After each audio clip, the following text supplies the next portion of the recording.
So fast, seaworthy and exciting. They're the four-wheel drive to the sea. The Rigid Inflatable Boat, or R.I.B. It's been around since the 70s, but now it's more popular than ever. They can do what other small boats can't. Take on extreme sea conditions and give you one big adrenaline fix. I've been a lifeboatman now for 15 years, and I've seen for myself what our own R.I.B.s can do in heavy surf conditions.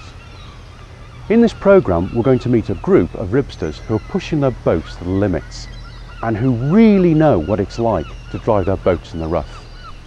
I'll be helming a R.I.B. craft 4.8 metre to show that even a small R.I.B. can have a big heart. I'll also be travelling to St David's in South Wales to see how 1,000 Island adventures can tackle the worst that Ramsey Sound can offer. And finally, I'll be taking a look at the Spirit of Cardiff, Alan Priddy's state-of-the-art R.I.B. tech, which will be taking on the ultimate challenge, a voyage around the world. R.I.B.s represent the fastest growing sector in the marine market. The reasons are simple. They're easy to launch, recover, maintain, and seaworthy, exciting boats to helm. I met up with R.I.B. International's Hugo Montgomery Swan, who showed me over his 4.8 metre R.I.B. craft, Grey Seal. Hugo, this is a lovely little small boat here. Could you just go through its attributes for me, if you would? Yes, certainly. It is a R.I.B. or Rigid Inflatable Boat. Yes. It is not a rubber dinghy. People make the understandable mistake. It's got a hard floor. Indeed, more than a hard floor. It's a conventional powerboat hull. Yeah.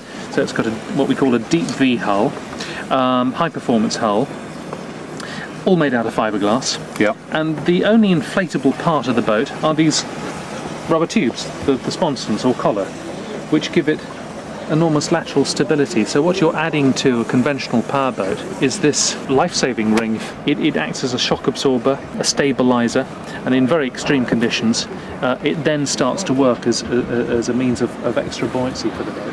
And it gives it an immense amount of ability at sea, which one can understand. Anything inflatable floats. I think the one question most people would ask that are not used to these boats is, what happens if you get a puncture? Quite, well, it's a good question to ask. This is an immensely strong material. First, it's called Hypalon. It's a very highly developed rubber-type fabric. In the army, they developed it a little bit further to ensuring that it's bulletproof. That's how strong it is. It's a very, very strong material. However, the boat doesn't require the tube in order to float. The tube, if you like, is an add-on. It's an addition to a very seaworthy, safe powerboat design. So the tubes could be punctured, they could be torn off, they could be disposed of completely, and the boat would still float. Hugo, you've got two seats here and a steering wheel. Can you tell me a little bit more about it, please? Certainly. These are called jockey seats, or sit-aside seats, I should say.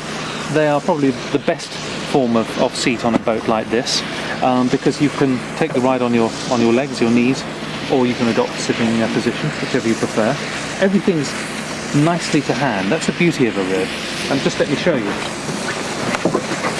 You're here, everything's beautifully to hand, which gives you a great advantage at sea. You're not looking for things, stretching for things, everything's right here. So you haven't got to concentrate about holding on or driving the boat as such. It's all beautifully to hand. Most important item on a boat, the kill switch. It can come in the form of an elasticated coily cord which you wrap around your leg, or it can be a cord of this type, a nylon cord that you attach to yourself. But in the event of you being ejected from the boat, this comes with you and cuts the engine out. So the boat doesn't keep going whilst you're in the water, essentially. It's a very important safety factor. We have a VHF radio here, which is a marine radio. Nice and easy to use. Change your channel, volume, that's pretty much it. And the distress calling button here, which automatically logs you onto channel 16 in case you're in trouble and you radio for help. So it means to communicate. Very useful and essential. Satellite navigation system, little sort of television-like screen, shows where you are in relation to the land, where you are at sea, and it's a means to navigate by, which is very, very accurate. Right there in front of the helmsman, nice and easy to view. must tell you about this engine. It's exceptionally good. It's only 50 horsepower. It's 4-stroke. It starts and sounds very much like a car engine. No plumes of blue smoke or anything like that. No. Very, very quiet, very, very clean. We will carry here on board the boat for a very long journey, something in the region of about 20 gallons. But we have a little bit more fuel carried. We have a range of about 300 miles on this boat. This is a very much a small boat with a very big heart, isn't it? Yeah, it drinks thimblefuls of fuel, which in today's present state of affairs is most welcome, and generates about 30 knots, which for a little boat like this is ideal to cruise at. Grey Seal is a 4.85 metre ribcraft with a Yamaha 50 horsepower 4-stroke engine. The hull itself is high performance planing powerboat hull, very well proven hull.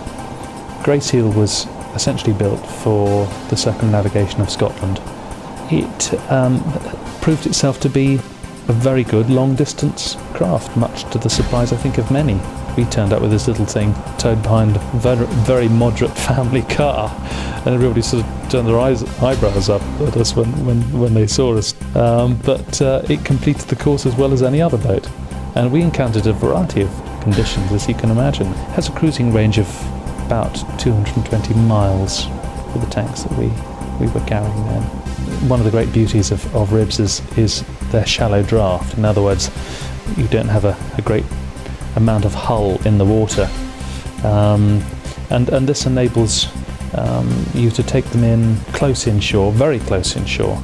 As you can see in some of the accompanying footage, we're running practically onto the beach almost, it appears, and popping up over the surf and out again. This is great from an exploration point of view, because you can get right up to the cliffs, see the wildlife, run along close to the beaches. And when you're running close into the coastline, it's then that you see the real beauty of it all. Great advantage with ribs, they can get to places and get into places that bigger boats just can't. On the side of the throttle arm there's a little button that alters the trim of the engine, which essentially will either lift the bow or lower the bow. So when you're going into a steep head sea with the waves coming towards you, you really want to lower that bow as much as possible so the bow of the boat punches through the seas. You don't want it leaping out of the water and the prop losing grip. I think in some of the shots you'll see the boat flying a bit, and we've done that on purpose just to get her up out of the water because it's fun to do.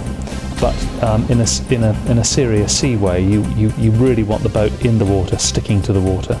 However, when you have flat calm conditions, well then you want the boat skimming along the surface of the water, rather like a snow ski, with as little of the hull dragging in the water. So you trim the engine out, which lifts the bow and causes the boat just to skim along beautifully like that. It becomes very light to helm, and you can increase your top speed if you're doing that.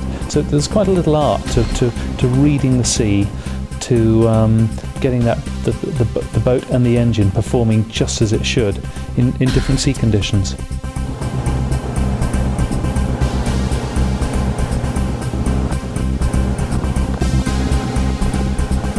Later in the programme, I'll be getting a big adrenaline rush as I see for myself just how this small boat handles.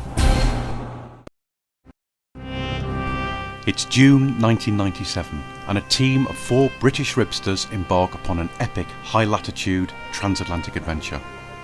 Desperately low on fuel, they encounter thick ice floes near Greenland and one of the worst storms imaginable, with waves as high as 60 feet crashing down on them. Now preparing for a circumnavigation of the world, I spoke to team leader Alan Priddy about this remarkable voyage. What persuaded you to embark on a potentially dangerous high-latitude transatlantic crossing from Nova Scotia to the UK?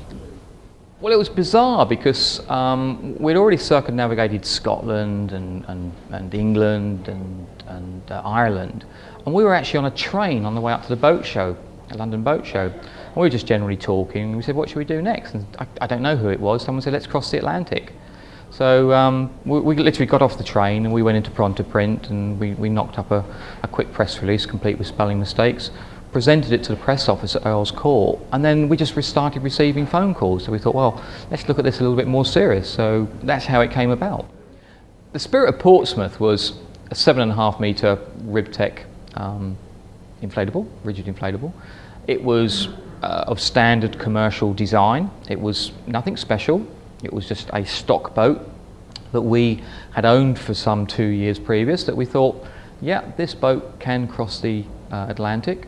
The actual route was, again, came about really by chance more than anything, which was from Portsmouth to Portsmouth. It was Portsmouth, New Hampshire, where I have family, live just outside, to Portsmouth, where we live.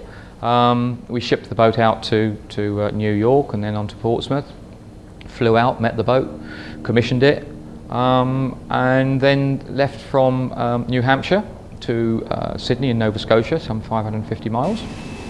Leaving Portsmouth, New Hampshire was a bit sad because it was, in the sort of high 80 degrees and everybody was happy, and I think most of the crew had a hangover. And then we made our way to Nova Scotia, straight out across the Gulf of Maine, along the coast of Nova Scotia. No major instances apart from a naval survey ship got a bit close and we lost 2 GPS antennas, which I've since found is actually quite possible because their equipment, their radar equipment, is so powerful they can actually wipe the GPS antennas out. But we had spare ones, so it wasn't a problem. And then from Nova Scotia we went on the inside to the Belle-Île, to Battle Harbour, which is in Labrador, which is a place that is another story. It's an exciting place, but it's another story. And then from Battle Harbour it was direct out to Greenland. Greenland and the ice were something that we felt that we'd carried out as much research as possible on. We didn't expect the severity of the ice, in all fairness. We didn't expect not to be able to make a landfall at Nanaltarik, and we didn't expect to have to travel 140 miles northwest into the polar ice cap. When we were told of the longitude and latitude that we were predicted to head to, it came as a bit of a shock that we actually had to travel that far. And I remember meeting an old steamer captain the year before when we were talking about the ice flows, and we said, what equipment will we be using? He said, well, we'll be using the Raytheon radar, etc., etc. He said, don't even bother turning it on. And I said, why? He said, you'll know when there's ice there, you'll smell it. He said, you'll smell it a long time before you see it.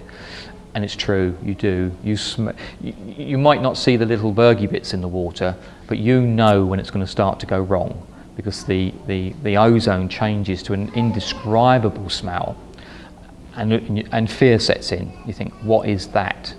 And then out of the mist and the gloom, all of a sudden you see the white level of like a mountain range, and you think, what have we got here? And there's an eerie noise accompanied with the smell of a slap.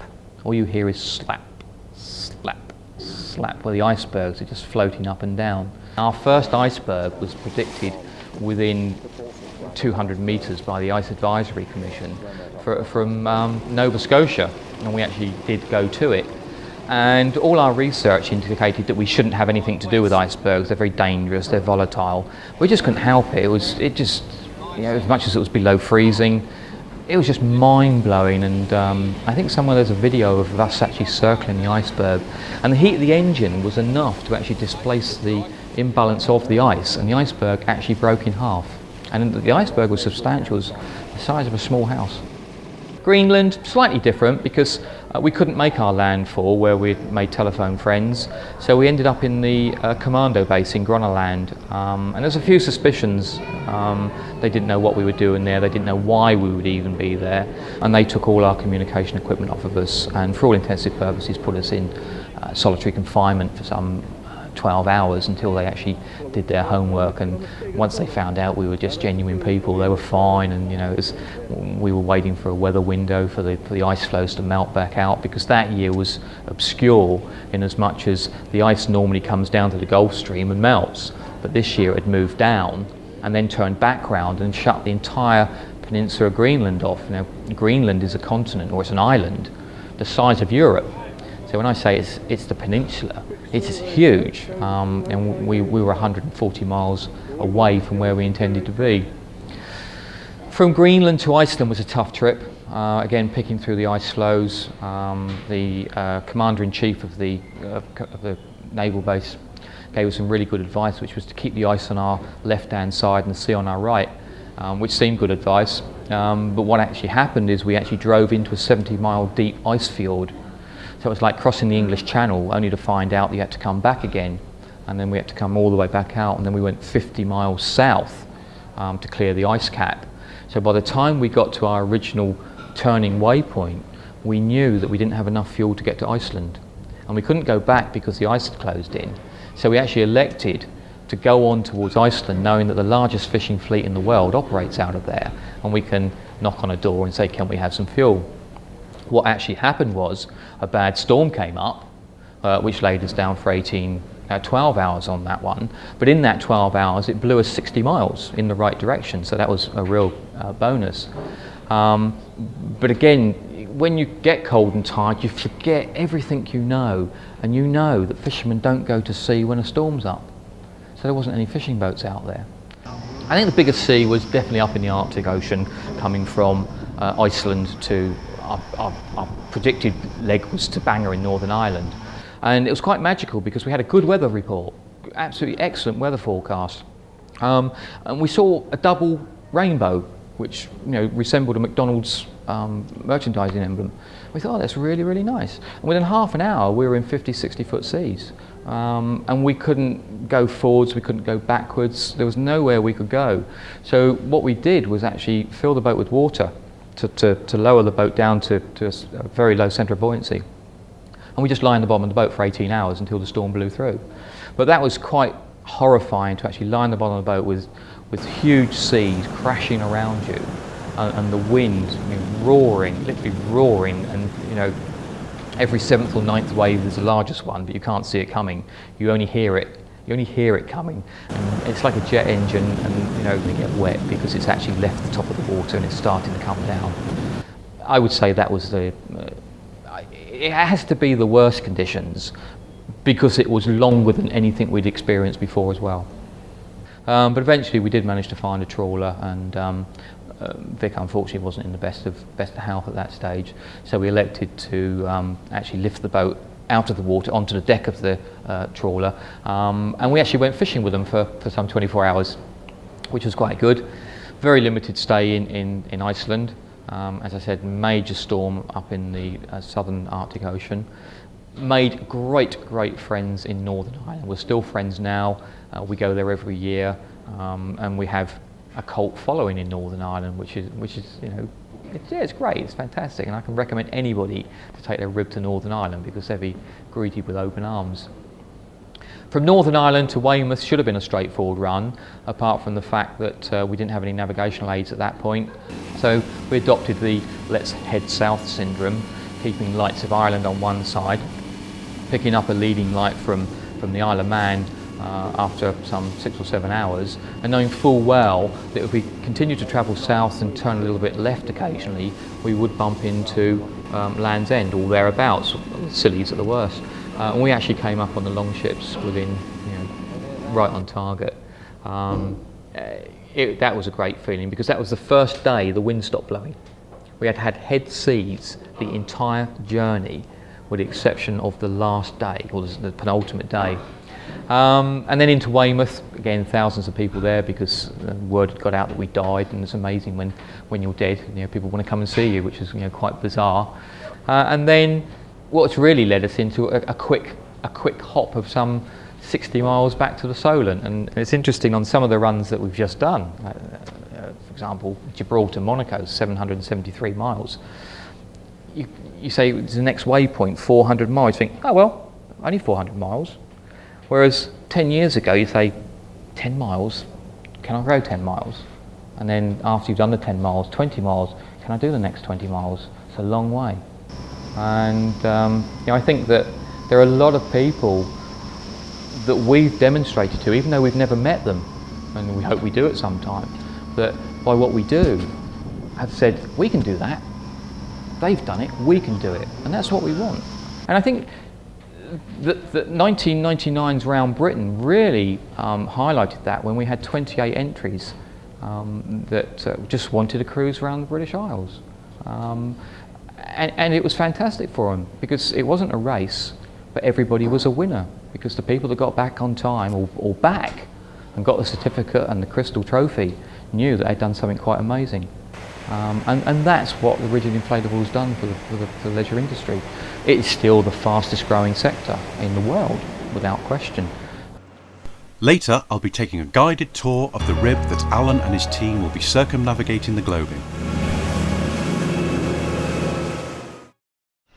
I'm here at St David's, Pembrokeshire, South Wales. Over in the distance is Ramsey Island. Between Ramsey Island and the mainland, Ramsey Sound. Ramsey Sound has the most incredible tidal range, a range of 7.5 metres. When the tide floods, water comes pushing up through here at 16 knots, but it has to negotiate a hidden reef. That reef straddles the estuary coming across, the pinnacles of which you can see in the distance. Seafarers for generations have stayed well clear because at flood tide there's a steep in the water running nearly 3 feet. It's quite an awesome sight. It's been avoided for generations and they have named it the Bitches. Most boat owners steer well clear as the rocks are just under the surface and can easily rupture a hull or take out a propeller.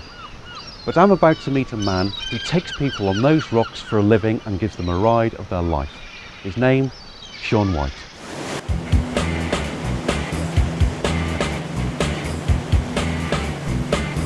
Aluminium hulls, huge diesel engines and water jets are the design features unique to Sean White's range of ocean dynamic ribs. The ribs are so rugged and seaworthy that Sean can offer whitewater rides in these dangerous tidal conditions to the general public in relative safety. I asked Sean how it all began. Sean, can you tell me a little bit about your background and how it was you came to build inflatable boats? Well, it all happened a long time ago. In fact, you have to go back to the 60s, when the only inflatable thing around was a soft bottom inflatable. And I was working out in Northern Ireland on a place called Lough Erne, and we had an awful lot of trouble with a soft bottom inflatable boat because we were running it onto foreshores and islands and rocks, and we were continuously repairing the bottom.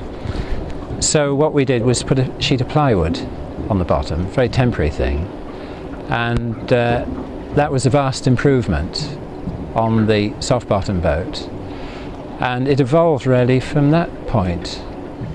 What is it about inflatable boats that really sparks your imagination? Well, I think it was practicalities, as I referred to, because the evolution from the flat piece of plywood, we put a keel on it, and we realised that we could then project the soft bottom inflatable into the realms of a power boat, and we could use much bigger power plants on it, and as a result the sea-keeping qualities improved vastly. You live in a beautiful part of the country, but the conditions can be very turbulent. Can you tell me a little bit about those conditions? Well, when I first came to this part of the world, I was warden out on Ramsey Island, which is the island behind us, and for 3 years I lived out here, and I brought this gestation of the rib with me, and in those 3 years we built a boat that was suitable for the conditions that you find in Ramsey Sound, because as you well state, they really are very, very bad. It's got some of the strongest tides in Britain here. And also the weather can change very quickly. If you look out to the southwest here, your next stop is South America. So you get huge Atlantic rollers coming in the winter, coupled to the pretty hostile coastline and the currents. So you've got a good ingredients for a lot of fun. Basically what it is, it's a series of curious accelerations of the north-going tide up the Irish Sea, and it's speeded up as it comes around St Bride's Bay, and it's further accelerated in Ramsey Sound, and what you have is this strata of rock that's been twisted into the vertical, like a weir, so it's accelerated from a great depth, and you've got depths down to 70 metres in Ramsey Sound, and big rocks, well mountains really, on the seabed that project the tide up to the surface, and you get very, very large standing waves. So it's accelerated maybe from 3 or 4 knots to possibly 16, 17 knots, which is, 20, 25 miles an hour. So yes, it is almost unique. I don't know of any other area around Britain, and I know it pretty well, that has got these conditions. Can you describe the characteristics of the Ocean Dynamics rib? Well, the prime construction is aluminium, the hull and all the superstructure. And then we bond the inflatable tubes to the aluminium. Modern aluminium, marine grade aluminium, is a very, very durable fabric, far more durable than GRP, for instance, glass fibre. We use water jets, which are a form of propeller, but they are enclosed in a tube, and there's nothing projecting underneath the boat, so we can navigate over the rocks with perfect safety. Thousand Islands expeditions, yes, a part of it is the white water side, but there's another side to it, and that is the environmental side. We've got some beautiful islands off the Pembrokeshire coast with some absolutely spectacular wildlife. We've got porpoises and dolphins, huge colonies of seabirds, and probably the longest sea caves in Britain underneath Ramsay Island. These are all places where a jet boat can only go, or it's so shallow that a conventional boat can't venture in it. So a lot of our trips really are relatively subdued from the white water point of view, because we take large families out, but the capabilities of these boats are awesome, so we do use them for far more severe testing, and that is on the beaches of Ramsay Sound, which is a very, very nasty stretch of water, and the helmsmen have got to be absolutely brilliant, is the only word, and they're very, very experienced. My helmsmen have been with me for years now, and they're still learning where the rocks are and the various different combinations of tides.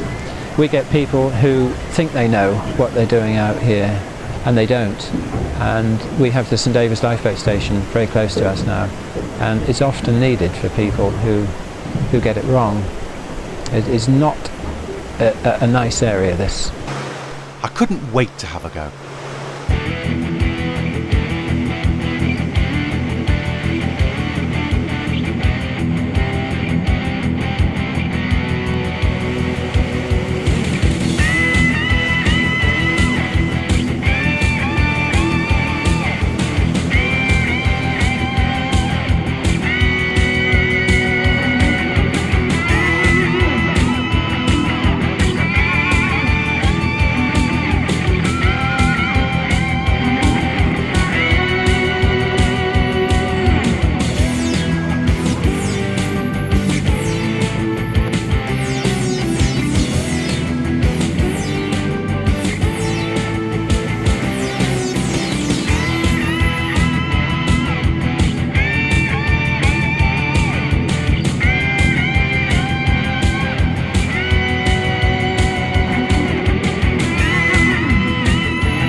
Iceland. It's located off the southeast coast of Greenland in the North Atlantic, just south of the Arctic Circle. The rugged volcanic coastline brings a whole new meaning to the word inhospitable. Yet despite this, 1/6 of the population earns their living in the fishing industry. And when the weather's bad, huge North Atlantic rollers present an awesome challenge for the Icelandic trawlerman. Here at Grindavik, the shallow harbour entrance causes an enormous build-up of waves, which tower above even the largest fishing boats. Boats seeking shelter are at the mercy of the sea.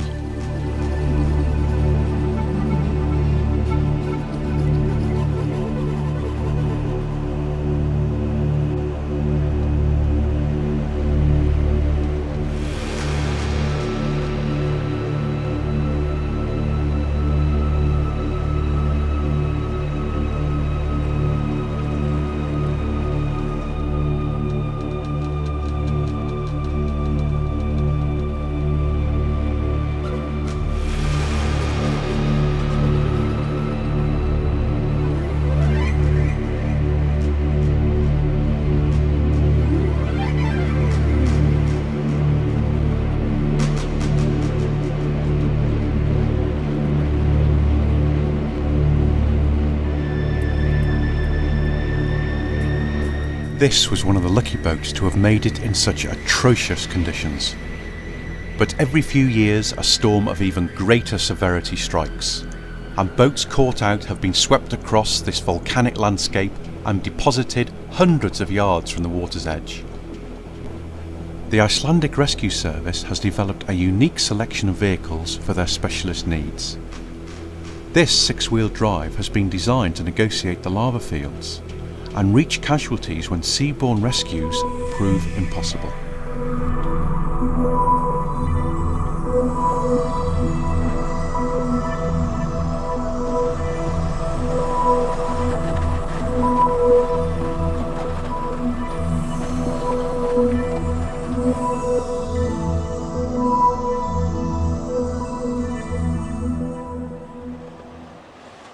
You've just seen a demonstration on the 6-wheel drive vehicle that the rescue organisation here use to get breeches buoy equipment along some of the most inhospitable terrain I've ever come across. They can literally drive along the shore if a ship was to come in here and get the breeches buoy and effect evacuation. Point in case is just over to the left of me. That fishing trawler was put there by the sea. It wasn't bulldozed there, it wasn't taken by road. The sea just over there in a force 12 hurricane one night drove this ship ashore. RIBs and inflatable boats form an important part of the Icelandic lifeboat service, and heavy-duty Zodiacs are used as fast response craft. I joined them on a training exercise.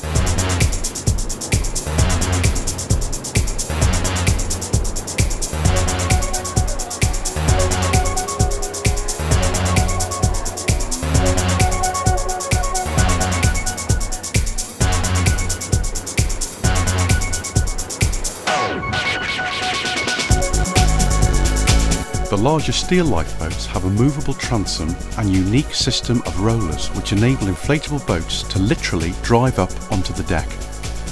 In severe weather conditions, this really can be a lifesaver, as casualties can be recovered quickly and safely. However, the inflatables are extremely responsive, and it takes some skill to drive up on board.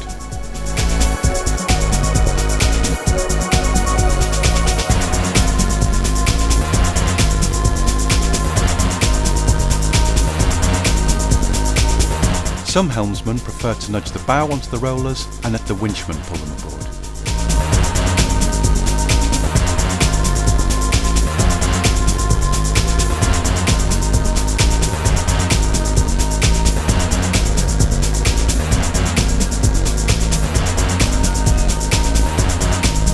Others just go for it. With a bit of throttle, the inflatable should drive up dead centre.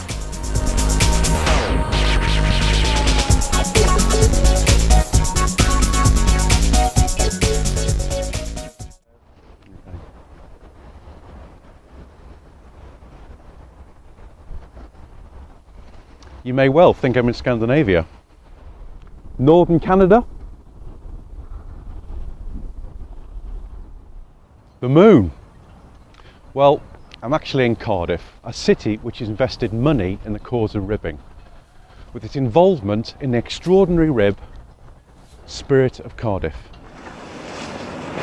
This must be one of the most ambitious rib projects ever.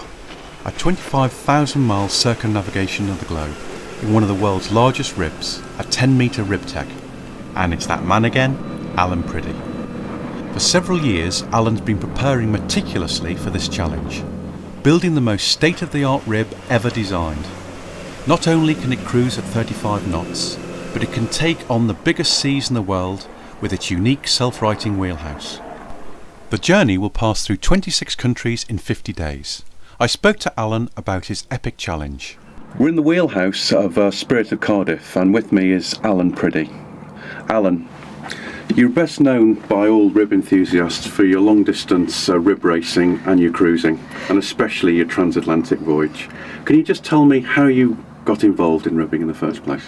Well, I've been boating all my life, and the ribbing came about from an advertisement that I saw back in 1989 for a group of adventurers required to circumnavigate Scotland.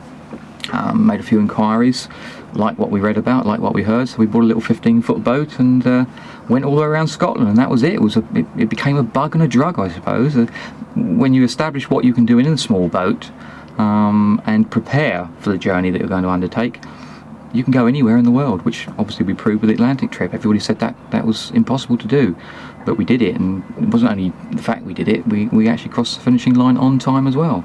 The Round the World 2002 challenge that you're going to attempt, can you just go through that with me, what exactly it means? What exactly it means is to circumnavigate the world via the equator, which would mean that we would leave here in spring 2002, make our way for the official timing marks, which are Gibraltar, and then full throttle through the Mediterranean, through the Suez Canal, Red Sea, down to Aden, across the Indian Ocean, down along the coast of India to Sri Lanka, and then through the South China Seas to Japan, across the Pacific to Midway and Honolulu, the other half of the Pacific to San Diego, along the coast of Mexico, through the Panama Canal, out through the Caribbean, Atlantic, back home. A voyage around the world in a rib is a hugely ambitious concept. What are your main challenges? The toughest part of this journey is actually getting to the start line. The infrastructure that we had to put into place to move to Cardiff to deal with the corporate side of the event is absolutely mind-blowing, and there are many times when I wake up more tired than I've actually gone to sleep with my brain racing. The logistical side of the trip is very important, in as much as we probably have up to 80 people flying around the world ahead of us, making sure that our fuel's in place for us, our provisions have already been accepted from customs and haven't been tampered with, because it's very important that everything's in place, because we've only allowed 1 hour per country for stops. So it's 26 hours stops in 50 days. That's it. What are the biggest seas you'd be prepared to tackle in the Spirit of Cardiff? We'll take anything. We wouldn't leave a harbour knowing full well we were going into a tropical storm or a hurricane or whatever. I mean, that would be completely and utterly foolish, and we would actually lose time and probably credibility as well. Our weather routers we trust without question. They know what the boat's capable of. In terms of bad weather, well, we did all the rough weather testing in the entrance to the Westerschelde in Holland last year, and there were waves that we were running down that I was seriously considering putting the engine in the stern to slow me down, because we didn't have a drogue out of the back. But yeah, I mean, the boat came through. It's designed to do one thing, which is to take the rough with the smooth. We've sunk the boat, we've had it completely underwater, and it just pops up the other side. So yeah, we'll deal with whatever we have to deal with, but not sacrifice any safety. Can you describe the features of Spirit of Cardiff and exactly what those features are designed to do? Okay, well, the Spirit of Cardiff was actually, the hull was designed by Alistair Cameron, well-known naval architect, with our input. The boat is definitely unsinkable any way up, and it is self-righting. So if it went over, it would come back up. And if, like I say, if we hit something substantial, then it wouldn't sink. which was proven last year when we hit that submerged container and ripped the back of the boat off, and we sat out for a couple of hours waiting for a tow in. But the boat was perfectly safe, it's just that we weren't going anywhere. The engine design, well proven. Yamaha, 240 horsepower, more than capable of doing the job. It pushes the boat along at some 35, 36 knots, cruises at 25 knots. The range of the boat as sat here is some 1,300 miles. We've got to do a little bit of work on that. We're actually developing a surface piercing fuel drogue because our longest leg is 2,200 miles from Yokohama to Midway. So the next year's trip, we're actually going to do a run from New York back to the Azores and Gibraltar. We'll actually be trying our experimental fuel drogue, but it's not new. They were doing it in the Second World War. It's just how it developed. So it's very difficult to reinvent the wheel. It's just if you can get the wheel to turn faster. Spirit of Cardiff has a vast array of electronic equipment, and Alan showed me some of its most important features. Alan, electronics is inevitably finding itself in boats more and more, and you've got quite an array. Can you go over it with me? Yeah, by all means. I mean, we've got some quite nice pieces of kit here. This is actually, this whole station here works from what is now commonly known as a high-speed bus system. So everything that is relayed around the boat comes through here. This instrument here, obviously, you can either relate the speed of the craft or how many satellites we've got up at the moment, latitude, longitude, and the course over the ground, and obviously back to speed. That's then backed up from the electronic fluxgate compass, and we have 3 fluxgate compasses throughout the boat in various locations that we regularly alternate to try different movements on the fluxgate. And this is the nicest piece of kit that we actually like, which is the autopilot. That's running a very revolutionary actual RAM system within the engine compartment, which means that once we press the big auto button, whatever is relayed through here, coming from the main command station here, says that the boat will not get lost. Here we have the chart plotter, which gives us a visual display of where we are in the world, and that is linked to the radar, which again has set to the alarms that if someone's on watch and they're possibly not as awake as they should be, the alarms will go up to say something's coming your way. We can alternate the radar onto this screen quite simply, and we can put the chart plotter onto this screen just by pressing the buttons in various movements. For example, I've just changed over to the chart plotter on this one now, so there's the chart back onto that screen, and if I wanted the radar onto this one, I'll put the radar on, and I've got the radar on this screen. But it doesn't only finish there, because what I can actually do is actually split the screen by putting the computer windows on, and I can actually get radar on the top, and I can actually get a road coming up on the bottom screen, and the boat will be a little picture of the boat, and the idea is the boat stays in the middle. So it doesn't matter if you cannot see an inch in front of you, you can actually drive the boat from here. It's very much space age stuff, and it's certainly something that we really appreciate. And then there's other systems as well which are linked to that. The fuel consumption from the engine is then monitored back through the flow scan meter here, so we know exactly how much fuel we're using per hour, per mile, at any time. So because the fuel consumption of the boat is very, very critical, it's not a question of how fast the boat goes, it's how much fuel it's using per nautical mile. So rather than actually work to a speed, we tend to work to, for example, 1.8 litres per nautical mile, and we would drive the boat at that consumption, knowing full well that we're going to get to our destination. But what would happen is we would maintain 1.8 litres per nautical mile, but the boat speed would increase accordingly as the weight was coming off. Obviously, with having nearly 2 tonne of fuel on board, the first 24 hours is a bit slower. The second 24 hours it starts to get faster, and the final 24 hours of the running of the boat, it's as fast as you want it to go, so you actually make up the first 24 hours 3 days later if necessary. Rest of the equipment's quite standard. Central heating for the cold bits, which is something we could have done in the up in the Arctic a few years ago. Oh, obviously we have a depth gauge, but that's only really for harbour entrances and bits and pieces.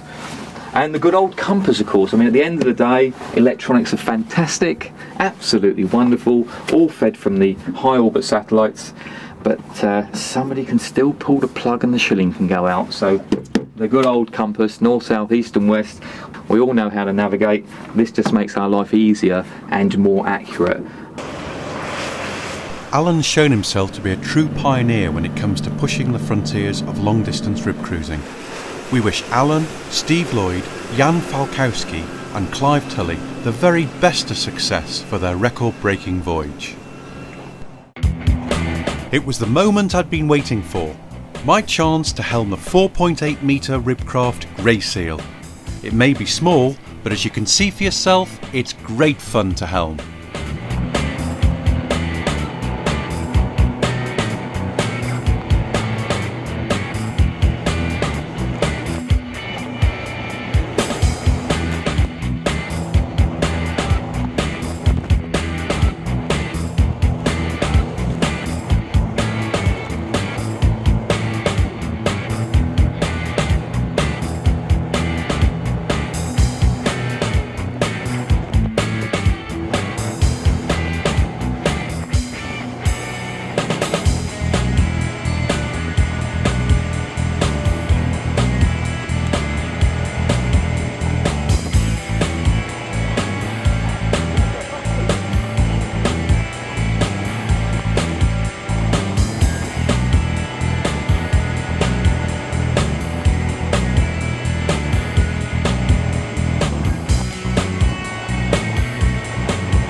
As far as adrenaline highs go, driving a rib in extreme sea conditions is right up there with surfing, snowboarding and skydiving. But if you're going to go out in heavy weather conditions, get some instructions first and take care. Remember, if you've got a rib or inflatable, use it and enjoy it.